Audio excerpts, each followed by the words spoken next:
Okay, good evening, everybody. Good morning, good afternoon, from wherever you'll be watching this from. You're welcome to another edition of Business Management. So, today we'll be talking about job satisfaction. We'll be talking about job satisfaction. Now, what is job satisfaction? Before we go into the definition of job satisfaction, I would like to say that there is no one definition of job satisfaction. Different people have defined job satisfaction to mean people that are happy with their job, that are satisfied with their job. People have defined job satisfaction as a situation whereby people are happy, people are okay with their job.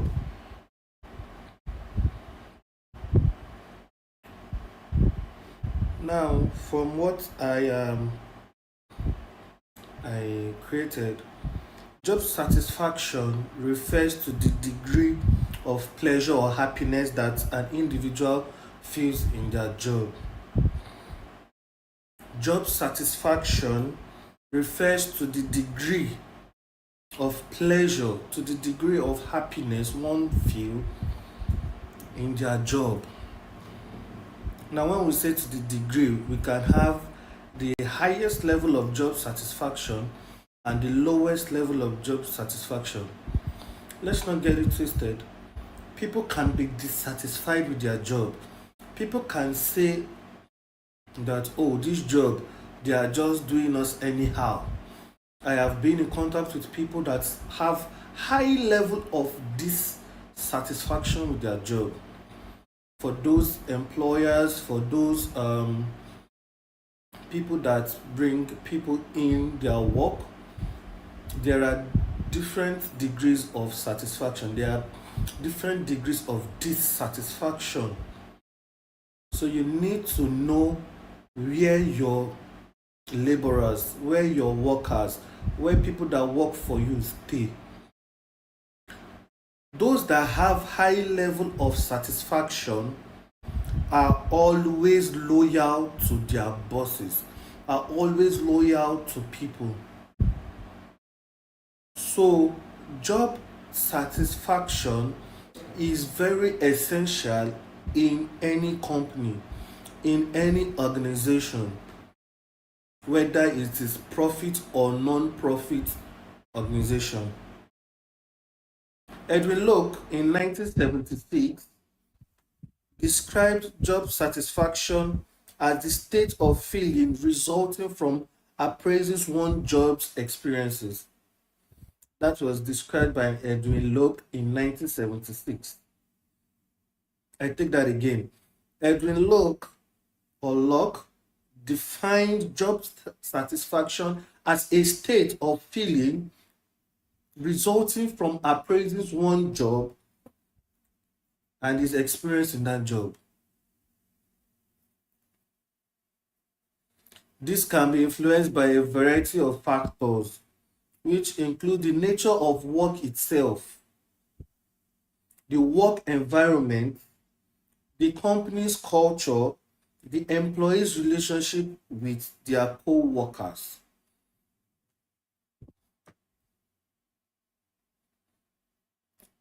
The nature of work itself. I have come across people that have said that this person is not feeling fine, their co-workers are not feeling fine, and they gave him the work plus his own work, and yet they are not appreciating him. That's why we have mass resigning. Those that want to japa, those that want to leave the country, those that even want to leave the job itself because the work environment is hostile. So, to the employers out there, I would say that you should create a friendly work environment for your employees. It is very important, it is very significant in the lives of each employee. because the productivity of your work depends on the happiness of your employee. The productivity of your work, the high turnover you receive every year depends on the satisfaction of of your employee.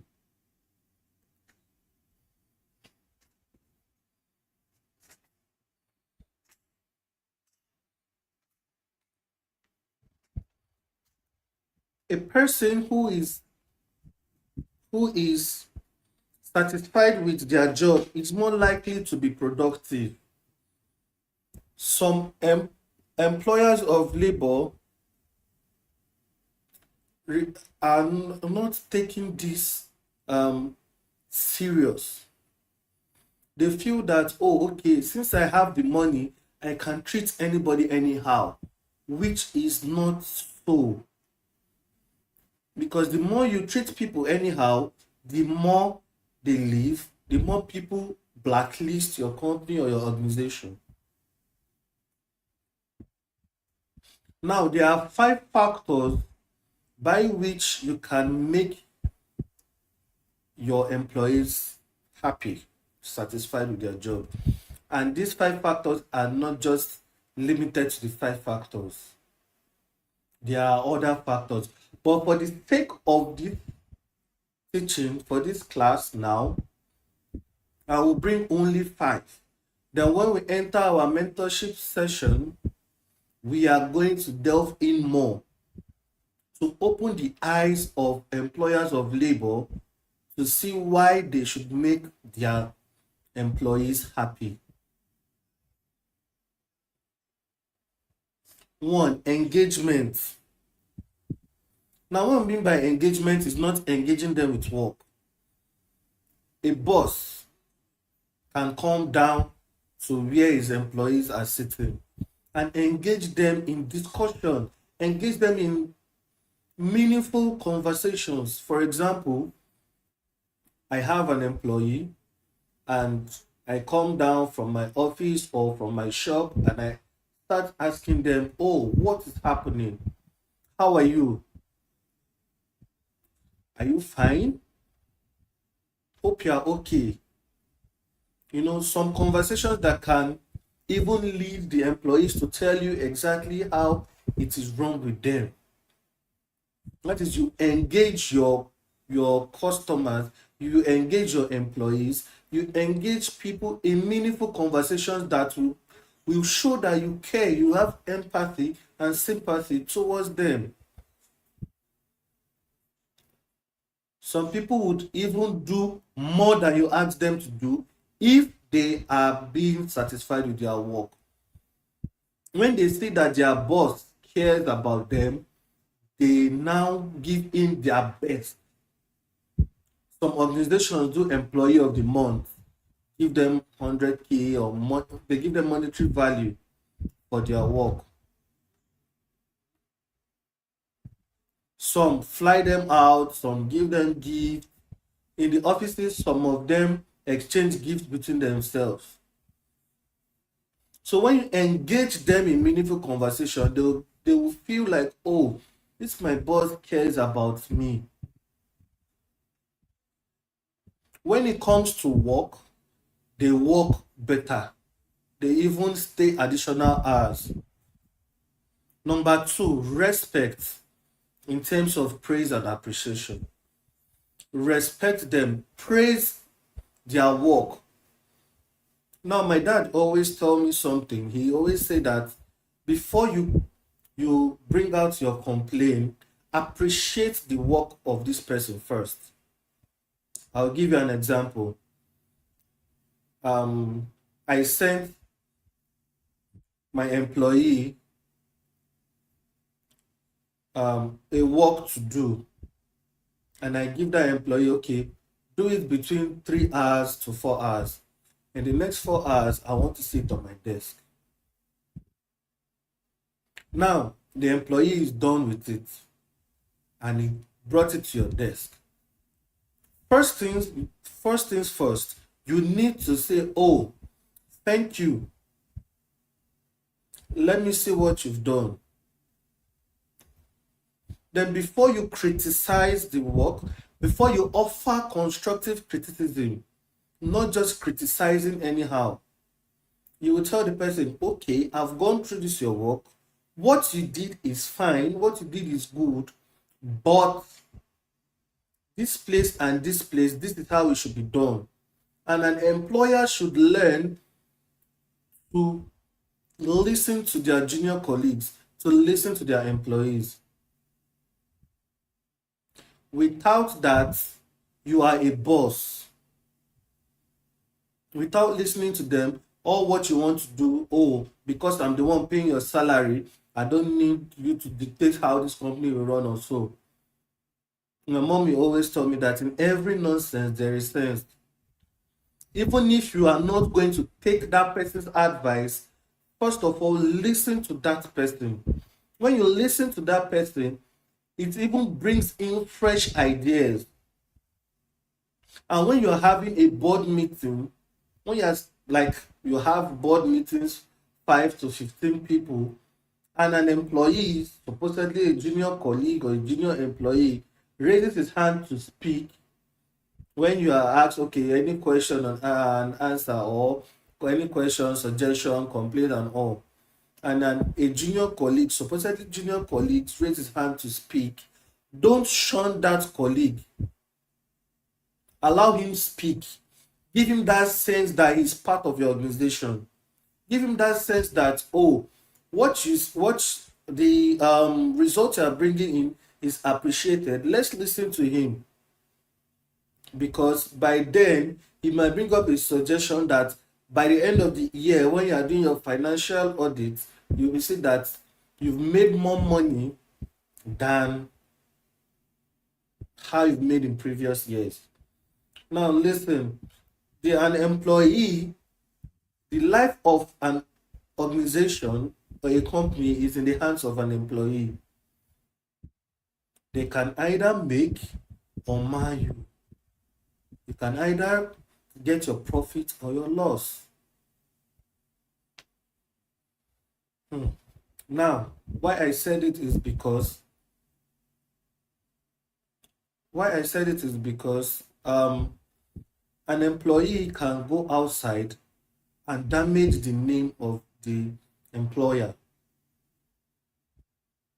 A junior colleague can badmouth a company. Oh, these people don't treat you well. These people don't do this. They don't do that. They are always high-handed, which in turn spoils the name of the organization. So I mentioned 5 factors of job satisfaction. One is engagement. One is respect. Respect people's opinion. Don't just come and say, oh, because I am the boss, shut up, don't talk while I'm talking, or I don't need your opinion, I don't need anything from you. Just you are being paid to do your job, do it like it. I've had a conversation with someone and he said that if he is being paid for a job, he will only do that thing that you've paid him for. Because one, he might not be satisfied with the job. Two, he might be satisfied with the job, but not to the highest level of job satisfaction. Number 3 is fair compensation. Like I said before, you can reward people for things that they have done. Compensate them and say, oh, take this for what you have done. You people have done well. This month, employee of the month is receiving an additional monetary value to his salary.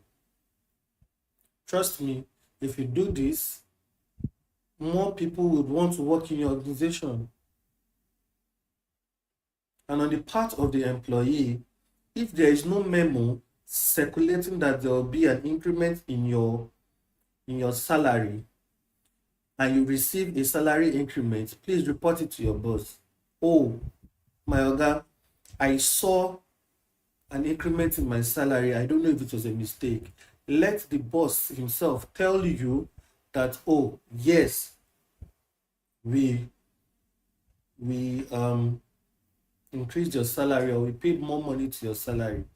Now, another one is, if you don't do that, you are a thief. Because most people receive extra in their account and they don't report it. Then maybe the next month they receive lesser than what they received and they go and report it. That shows that you can't be trusted and your job will hang in the balance. And in as much as we are talking about an employer to an employee, let also the employee give all, make the environment friendly for everybody. Motivation. People can be motivated in so many ways. Money can motivate people. Words of advice, words of affirmation. Oh, I still need you in this company. You are doing well. Like Mr. Macaroni will say, you are doing well. Words of affirmation, words of, you know, still confidence. There are some words you say to your employee that will boost their morale. There are some words that you will say to your employee that will kill their morale. Even the Bible says that life and death is in the tongue. That as the tongue doesn't have any bone, it is the most dangerous part of the body. Because with your mouth, you can kill, and with your mouth, you can make alive. So let us watch the way we use our mouths when condemning, when commending an employee for a job. You can commend him, and also when you are commending him, you are pointing out things that he did wrong. Like I said before, it is possible for you to offer constructive criticism. Praise.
Um, Sorry for that. So as I was saying, the 5 factors: engagement, respect, respect. We have praise and appreciation and respect, fair compensation, motivation, and life satisfaction. I was talking about motivation. Motivation, you use your words to motivate your people. Use your words to, offer constructive criticism. What is constructive criticism? Constructive criticism, in my own definition, is when you are criticizing but with a point, without hurting your fellow human being.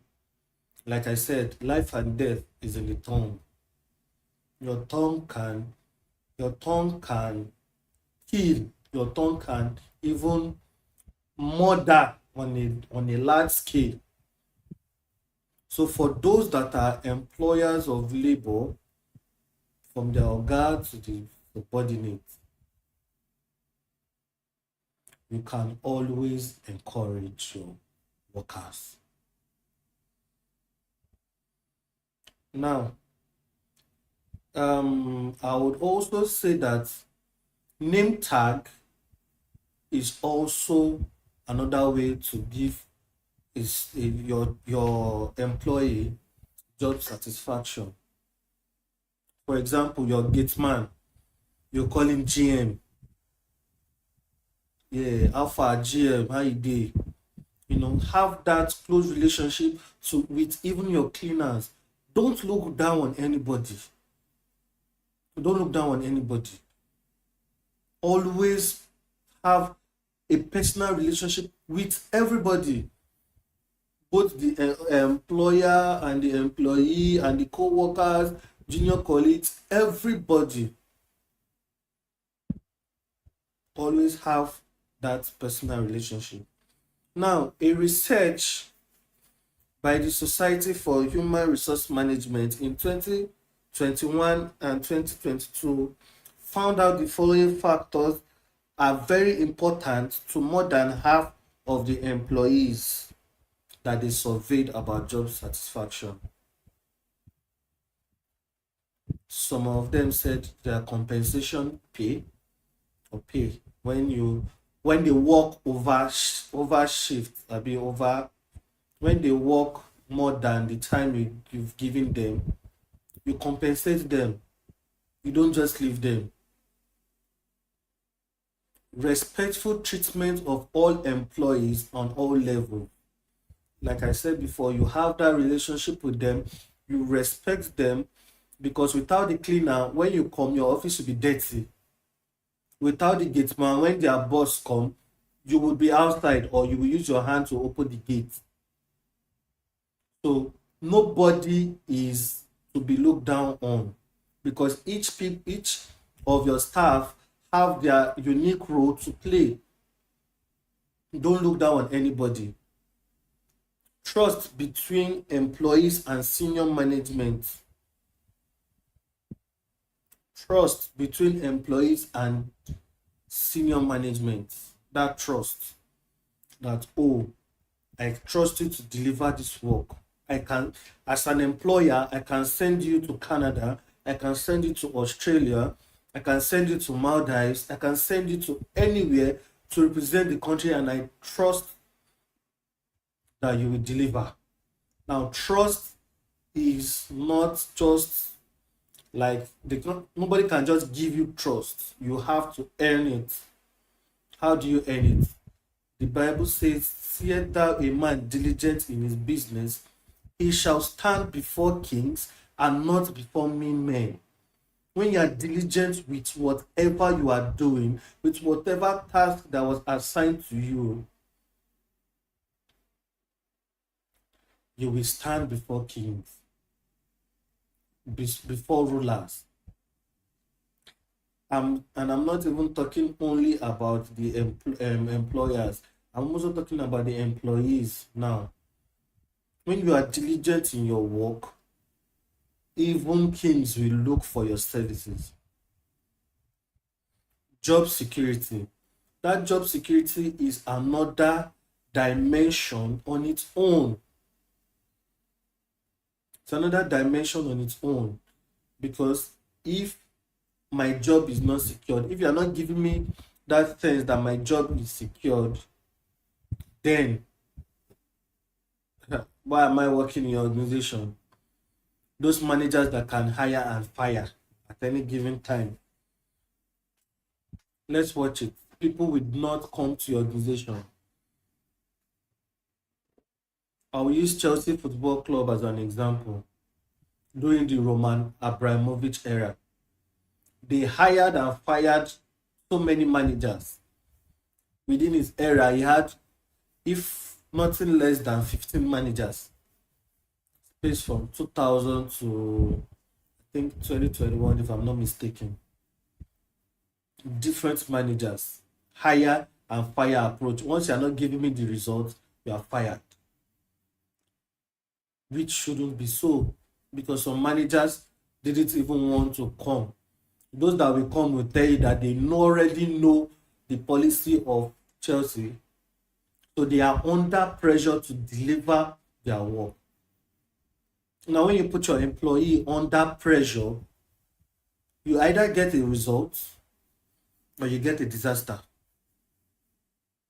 And when you are getting your results, you are happy, but the employee should not be put under pressure whatsoever.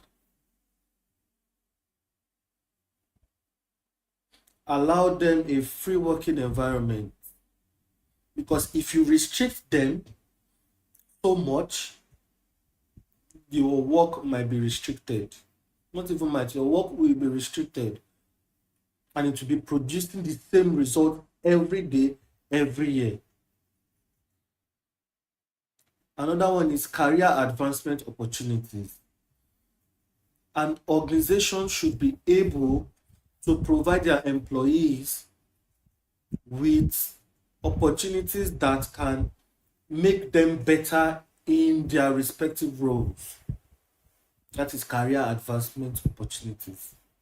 Now, don't forget, what I'm listing is what the Human Resources Management, Society of Human Resources Management, they carried out a survey, and for those that are satisfied with their job, this is what made them satisfied with their job. They conducted the survey between 2021 and 2022. Took them a whole year. Career advancement opportunities. One, I mentioned compensation. I mentioned respectful treatment of employees at all levels, trust between employees and senior management, job security.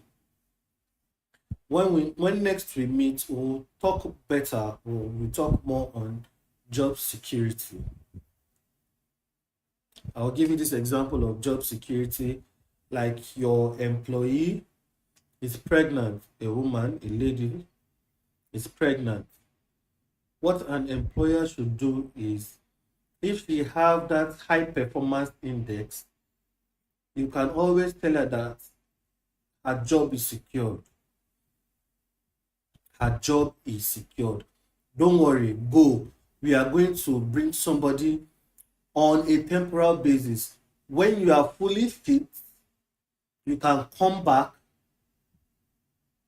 and your job is waiting for you. That's an example of job security. That when she goes, because this person is performing better than her, then you now sack her. From there, you lay her off. Then that is not job security. Job security, you assure the person that no matter the situation, that her job is always for her. Okay, there was an incident that happened. I will not mention the name of the bank, but when I was in school, armed robbers came. They gave them notice that they will attack. I will not mention the bank for security purposes. And there was a woman there that, put her life on the line for the bank. She got injured in the process. So after the robbery, some weeks and all, the bank laid her off and told her that you are reminding customers of what happened because of the injury. And that's how she lost her job. That is not a good thing. It's not a good thing. One needs to be assured that no matter what, because each and every one of us learns at our own pace. So no matter what it is, make sure that the job of that person is secured. And I mentioned also career advancement opportunities. Each organization should also make sure that their employees are advanced, they are paid for. If they cannot afford it, paid for. Some companies will pay for them. Oh, go and learn this, further your education on this, and come back. Then There will be an agreement, okay, we'll remove it small, small from your salary till it's being paid, or a fully funded scholarship to advance in your role. So each organization have the way they do it. Communication between employees and senior management. Communication. Communication is everything in life. Between a spouse, between father to children, between parents to children, between employees to employers, between employers to employee. Communication is key. Communication is key. Yes, communication is key. Understanding is the master key. I can communicate all I want, but the way you understand it is the master key. We can communicate, oh, but then understanding is the key, is the master key. Now, as an employer, learn to communicate effectively to your employees. Effective communication. Learn to communicate effectively, because without communicating effectively, things will be muddled up. So there has to be constant communication. Okay, what is going on in the office? What do you like? What don't you like?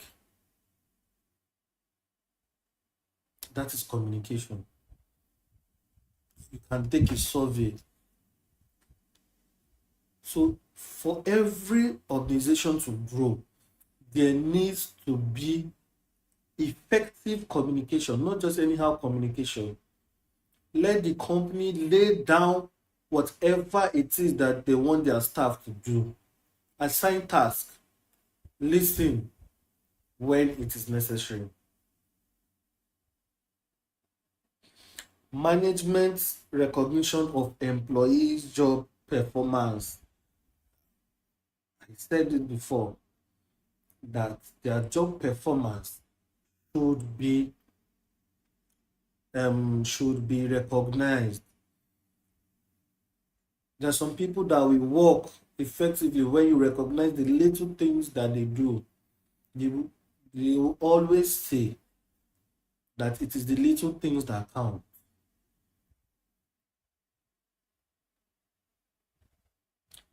For those that are doing the cleaning job, let us also remember that when you do your work very well, you give no room to them speaking. You give no room to them speaking. Because when you give a room, it can be trash talked, which is not okay at all. Which is not okay at all. So what I would say is, let us recognize effort being made. Let us recognize effort being made by the employee. Because without recognizing those efforts, things can spoil.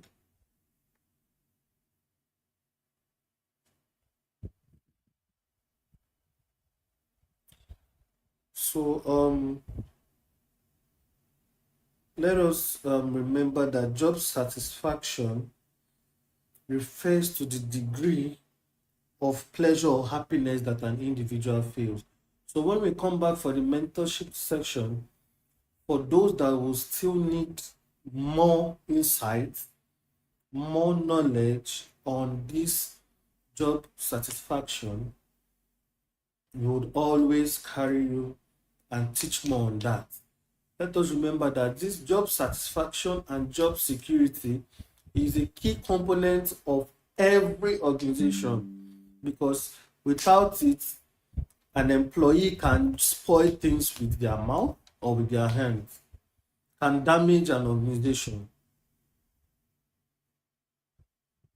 So without it, things will spoil, and at the end of the year, you will be wondering whether it is your village people or whether it is your own, or why is this thing happening to me. God, why me? You need to self-reflect as an employer.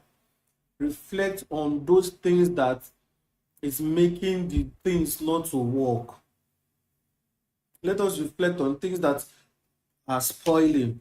Because without that reflection, without that retreat, you would not be able to know that these people are not satisfied. How do you carry out job satisfaction? You carry it out through surveys, through questionnaires. You prepare a questionnaire. Okay, list things that are not working. We'll talk about those questionnaires, how to create surveys during the mentorship session. So we've come to the end of this class. Hopefully, we'll meet again where we'll talk about job security. Thank you very much.